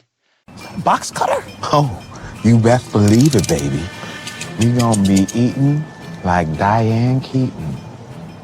2.36 inches, baby. Shift wax. Perfectly legal. Mm-hmm. And if those don't work, you know I'm working up that plan B, brother. For the gun. Oh yeah, 3D printer, baby. 100% polyurethane. They can't detect these mammodrammels. And he licks it, yeah. Yeah. Oh yeah, like that's where it's good. And the cherry on top is the little quiz at the end. Like, what happens when a terrorist is going to sit there? Oh yeah, what do you do if a terrorist comes up on your plane trying to get froggy? And the correct answer, of course, is Drax them sklounced. We're gonna Drax them sklounced. Yeah. I mean, if a Terry up on this plane even thinking about trying to do something, we're gonna Drax him up. You're gonna what? We're gonna Drax sklounced. Like this, everything, like even like how, like, again, whether it be the facial hair applied to their faces, like everything about this is just like, it's so, again, it's Wonder Shows-esque. I think much like there's a term Python-esque to describe humor that's derivative of Monty Python. Mm-hmm. I think we have to coin a new term, Wonder Shows-esque. And this is definitely in that realm. Yeah, I totally agree. It really is like just bonkers every direction. Oh, and of course when like I already mentioned, they want to switch seats with the guy, and he's like, "No, I like the aisle because of the leg room." And Jordan Peele's like, "Okay, Max, leg room, get yours." And it's just like fucking fantastic. Okay, I just wanted some leg room. Okay, Max leg room, you get yours. Meanwhile, I'm gonna go Hayden Panettiere on some Terry's, especially when they get froggy. Ribbit.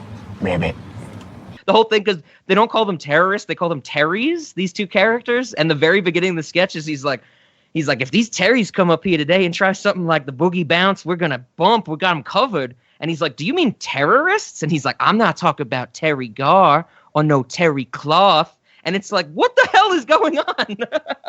I guess the reason why I like this, and it's so rare in comedy these days, and I think we've pointed out loud and clear at this point, that's the idea of, oh man, look at how crazy this thing is. Mm-hmm. It's the idea of doing something absolutely bonkers and then playing it straight.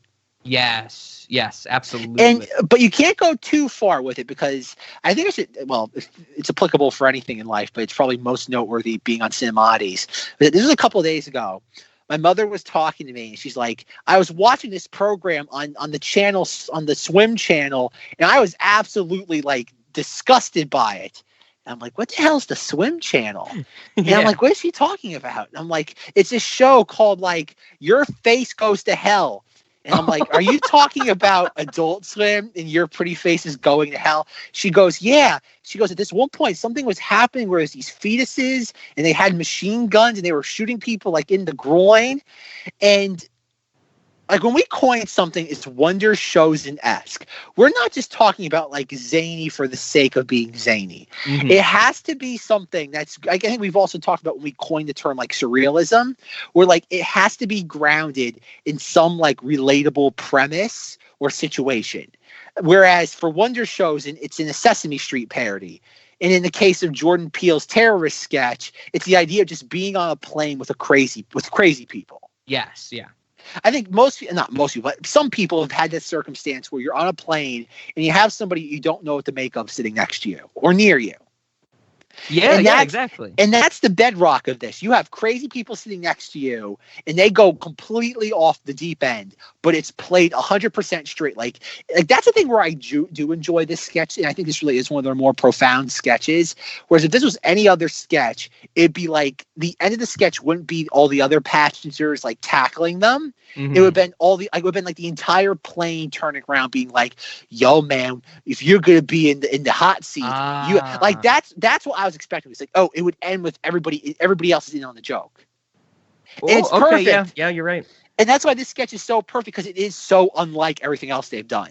And every layer of it, I don't know, I have to ask Rob, is there anything else that they've done in the show that's on the same level as this? I don't think so. I think there's some sketches that build up to something like this, but nothing that is just purely in that realm.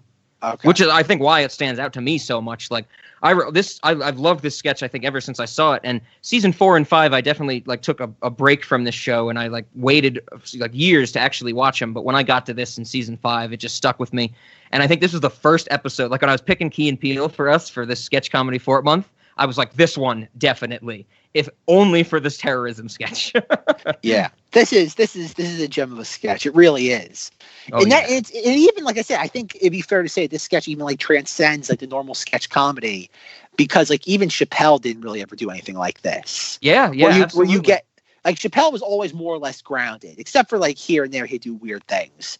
But this is just completely there's no really rhyme or reason to it. Exactly. I wonder if like I would imagine all of Key and Peele is on DVD. So I'd love to hear like a commentary track for this. Oh, yeah, that'd be great.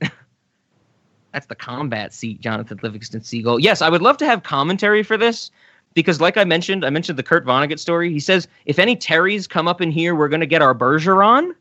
And I hate the fact that if you like actually, there's some Reddit posts about like the Key and Peele subreddit where people have like, they have basically the transcript of everything they say in this sketch because people have latched onto it. And then they put links on the things that are references. And for Bergeron, it's a link to Tom Bergeron, the guy who hosted AFV. Like Tom Bergeron, it has nothing to do with terrorists. Like Harrison Bergeron, the Kurt Vonnegut story, is about someone like breaking free of chains and hurting people. Like it makes more sense, and I'm just always upset by this. But I haven't like gone and actually commented on that subreddit. Of course, there's a Key and Peele subreddit.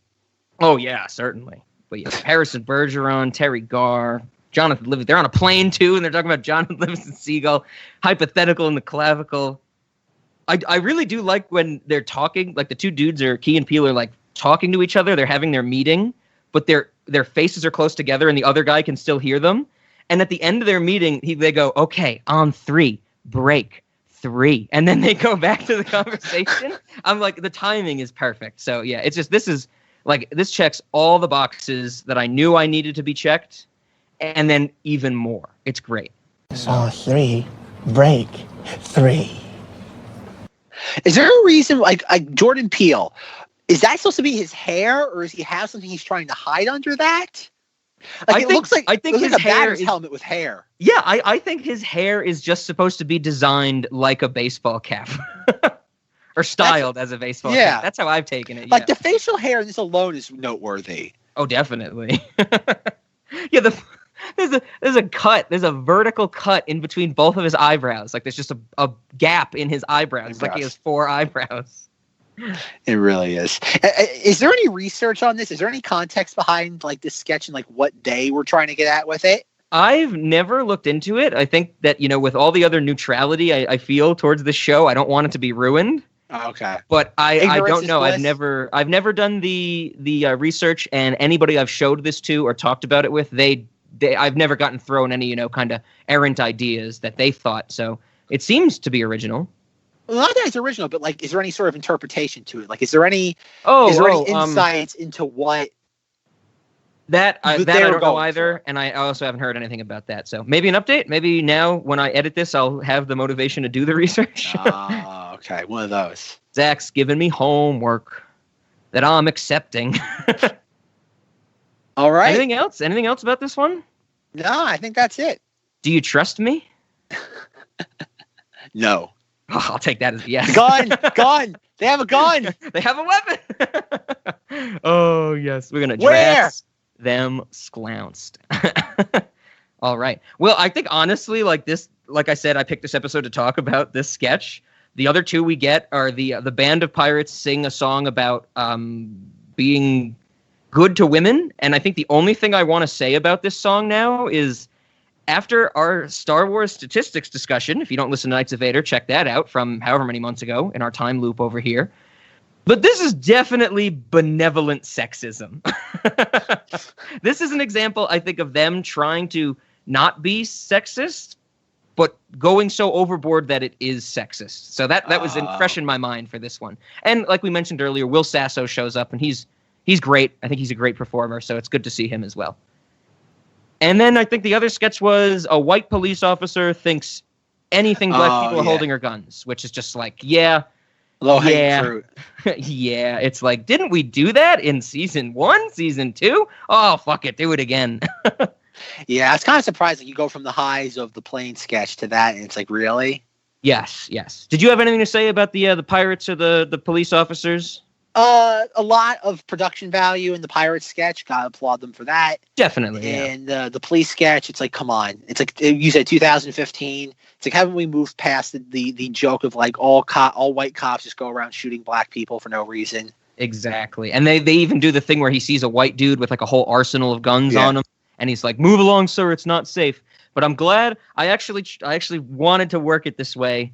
I'm upset that this is the last sketch we're talking about because it's not that good, but it plays directly into what I found for why this show ended.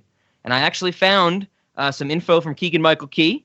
He was gone in an interview on record and said that they ended the show because they felt they had a good run after 5 seasons. And are you ready for this, Zach? This is just the theme of this, it seems. They feared repeating themselves.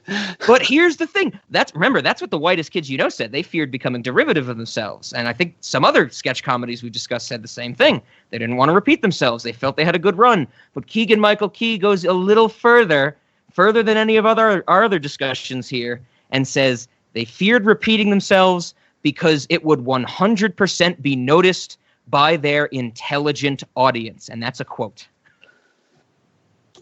Delusion takes many forms, folks. Exactly. I don't think the people who... I think there's some... Everybody says this, right? Like, everybody's like, with the exception of Wonder Shows, and where it's just like, it fizzled out because the new people at MTV2 had no idea what to do with it.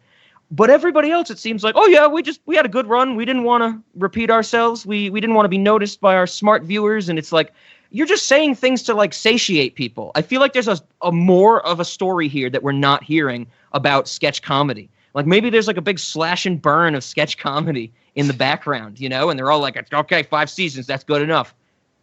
Well, I think a lot of it too is the fact that they wanted to move on to bigger and better things. Like clearly Jordan Peele at this point was writing Get Out.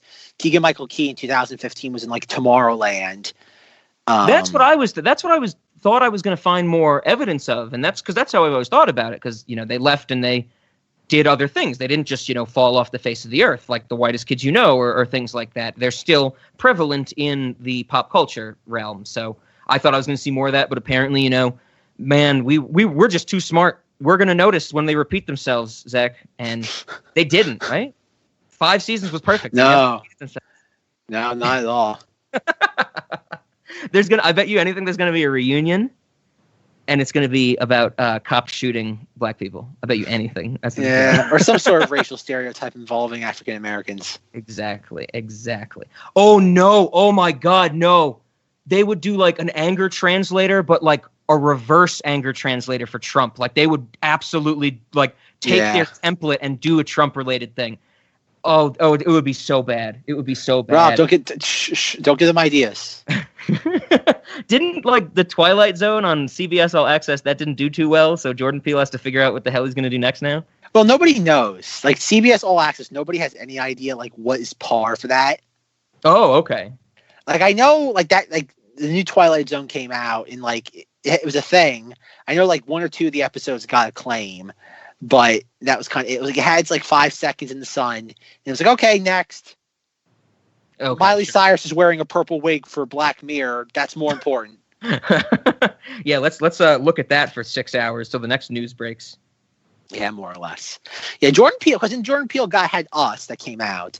Yep. And he started being like oh God, put in the same arena as people like Quentin Tarantino and like the Wachowskis for like having like like James Cameron having two films like gross over like $150 million and both of them not being like intellectual property based. Mm-hmm. Oh, sure. Which is why I certainly give him credit for that. But after a while, it's like, okay, it's kind of like, he both did like racial based horror films. Yeah. Like and yes, it's not like he's not making Thor 4 or Star Wars Episode 12, but at the same time, though, like clearly he has his own brand. Yeah, definitely. It's kind of like saying like what Pixar originally was. Or like something's like, oh, none of their films were derivative; they were all original ideas. It's like, no, they're all kind of like the same thing at the end of the day when you boil them down. Yeah, there really are only like 8 Aesop's fables that they can pull from. Yeah, that's kind of like what it is. Like, clearly, Jordan Peele has a wheelhouse. Yeah, sorry, yeah. Jordan Peele has a wheelhouse, not Jordan Wheel has a wheelhouse. Jordan Wheel has a Peele house? Yeah, exactly. But no, like I said, I think in all honesty, Jordan Peele could, like, after the success of Get Out, could have done like anything he wanted to. I know, like, for a while he was being courted to do the live action Akira.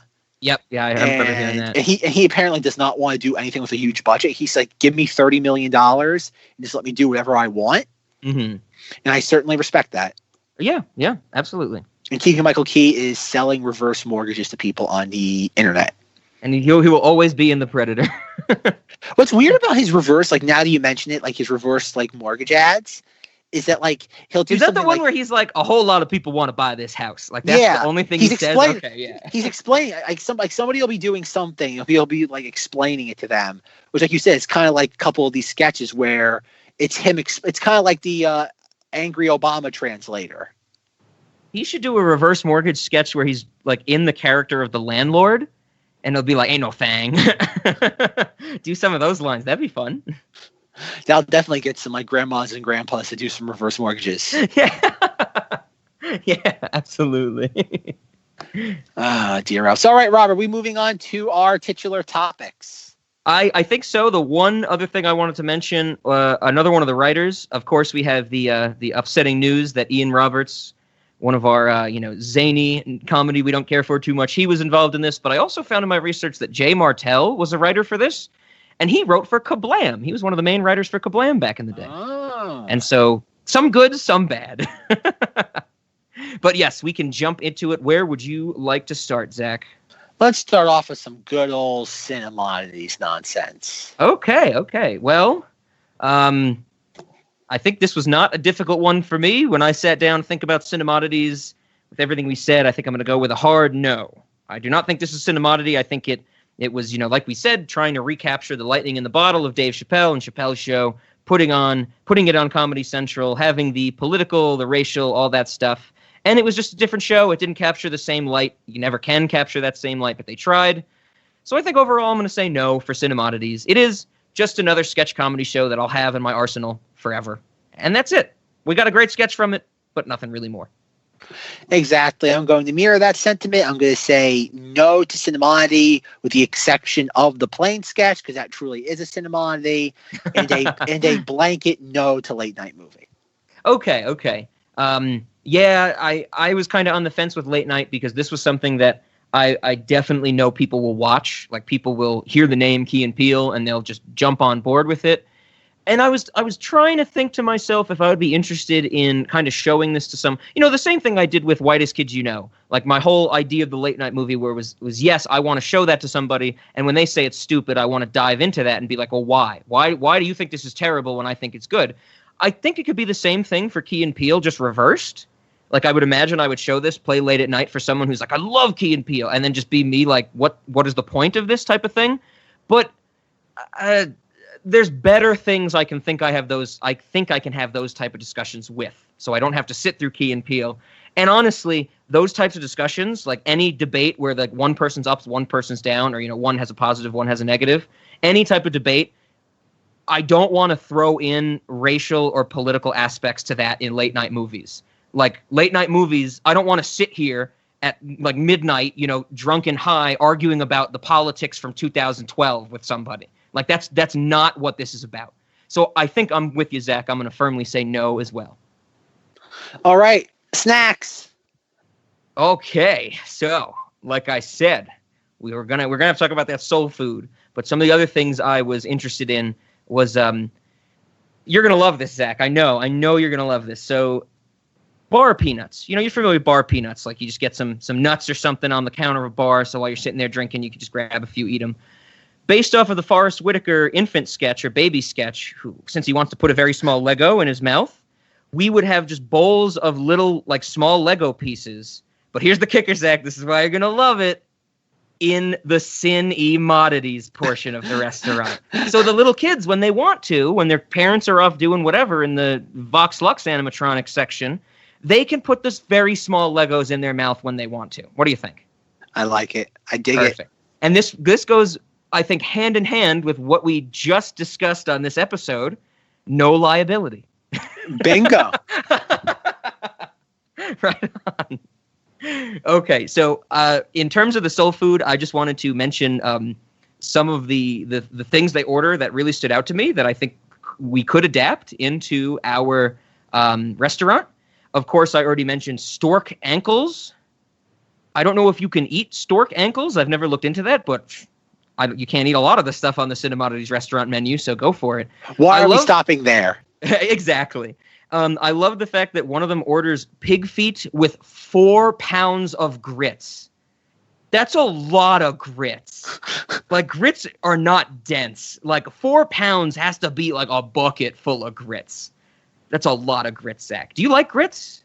No. I had them once and never again. Yeah, I'm not the biggest fan of grits, so when I heard 4 pounds, I was like, whoa. Like, slow down there, man. You're Pump the offending brakes. me. Dixie cup full of lard. Can't go wrong with that. Oh, we said the rusty bucket full of fish heads wrapped in razor wire. Oh, and of course, what's a cellar door without gravy, Zach? So I think just having some item on the menu, maybe not separate items, but something that would be like, I don't know, I'm thinking like the Cinemoddities soul food platter. And then you would basically say, you know, I was thinking of it as if you've ever been to like a burger bar or like a burger-oriented restaurant, Zach, one of the things they'll do is like when you sit down, there's no menus, but there's just like cards that you fill out where you choose your bun, you choose your toppings, you choose what type of meat you want, your cheese, and then they just take that little card that you filled out.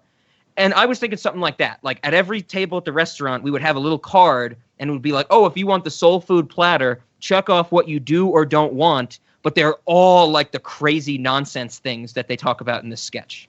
So it is kind of like you get to build your own almost. Build your own soul food platter?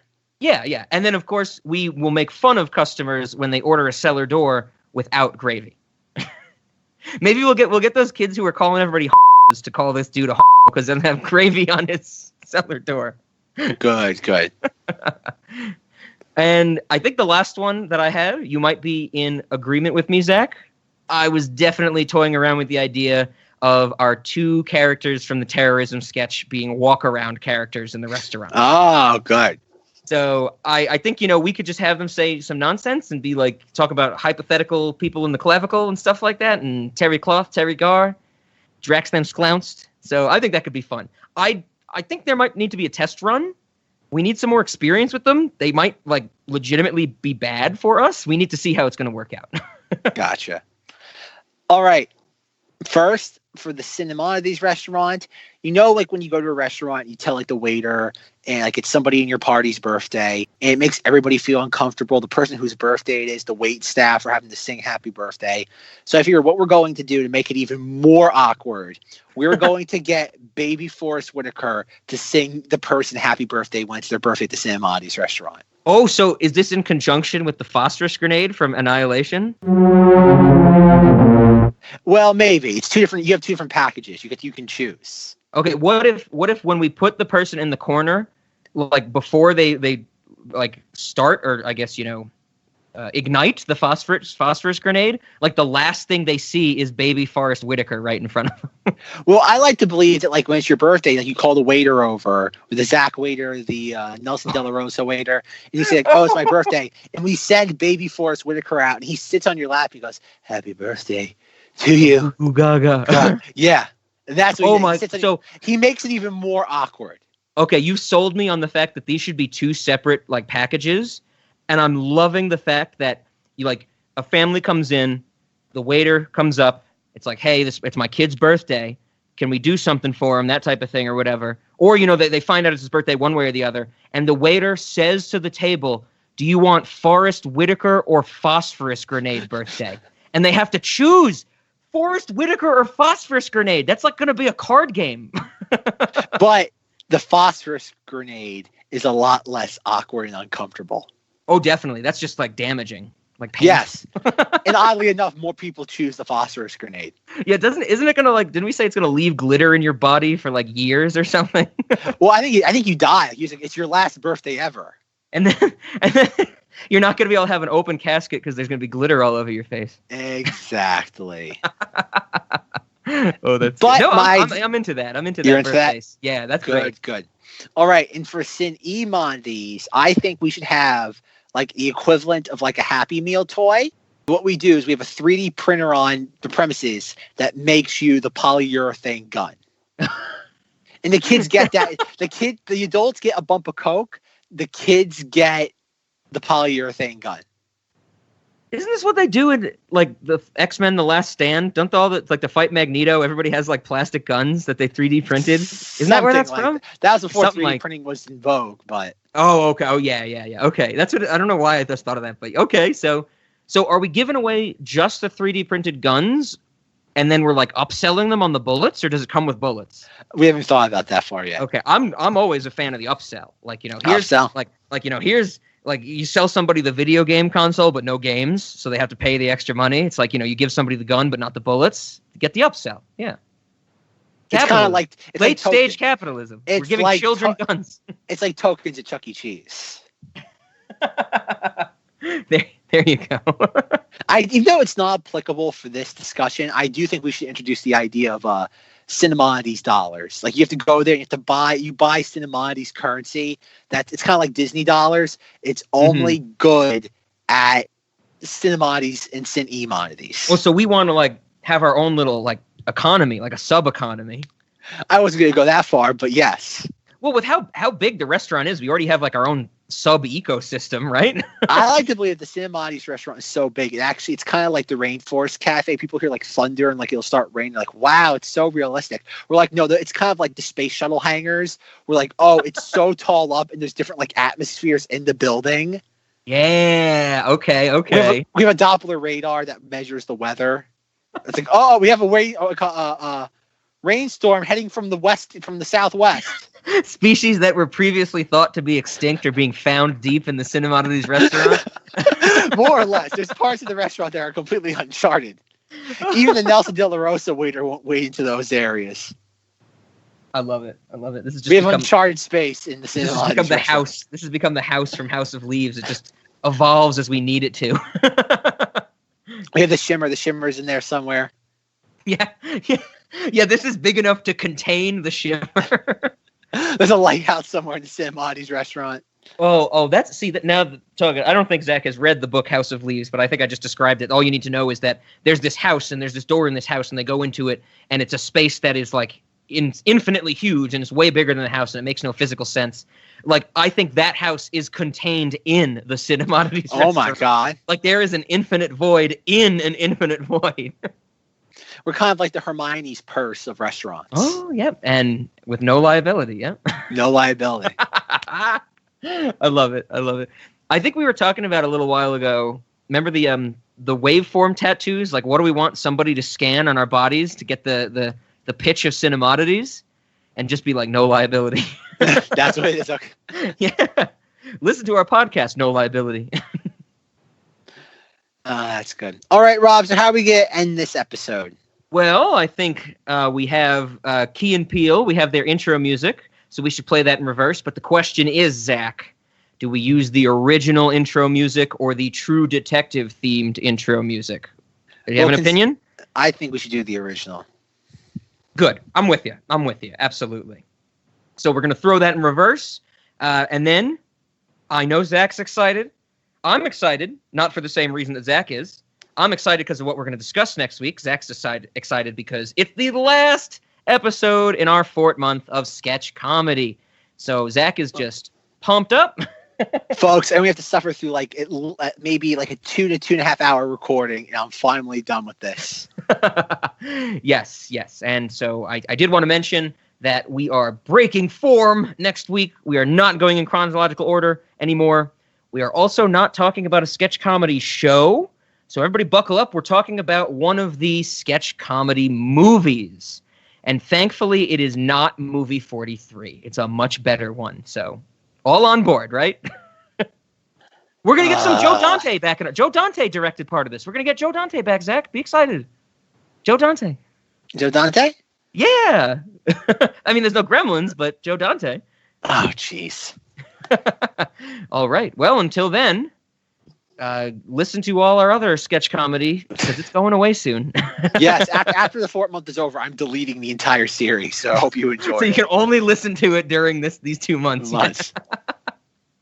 All right. Well, anything else, Zach? Nope. Almost over, folks. Just gritting my teeth. It's kind of I keep putting myself in my happy place every single week for the last 2 months. Just keep going back to that happy place. All right. Well, then I guess I should say to end this episode on 3, break. 3.